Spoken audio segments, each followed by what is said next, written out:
আসসালামু আলাইকুম বন্ধুরা, আপনারা সবাই কেমন আছেন? আশা করছি অনেক ভালো আছেন। তো আজকে আমরা একটা দুর্দান্ত ম্যাজিক শিখতে চলেছি।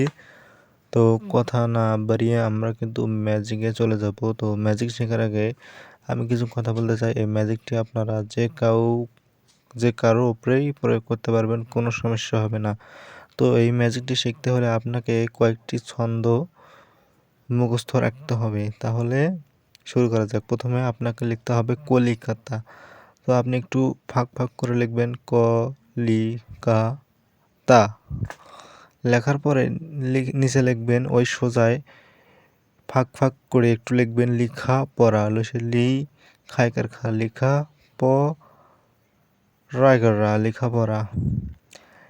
এইভাবে সমান করে একটু ফাঁক করে আপনারা লিখবেন।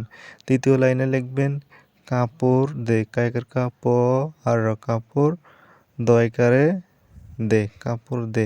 এরকম করে আরেকটা ছন্দ আপনাকে মুখস্থ করতে হবে তারাদের তাইগার তা রায়গারা তারা দয়কার দে আর দের তারাদের।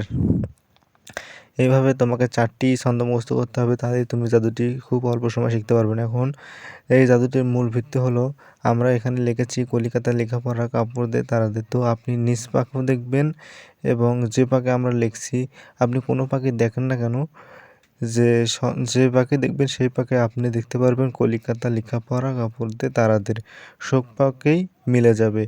এটাই ছিল আজকের আমাদের ম্যাজিক। তো ম্যাজিকটি আপনাদের কাছে কেমন লেগেছে অবশ্যই কমেন্ট করে জানাবেন এবং আমাদের চ্যানেলটিকে অবশ্যই সাবস্ক্রাইব করবেন। ধন্যবাদ সবাইকে, ভালো থাকবেন।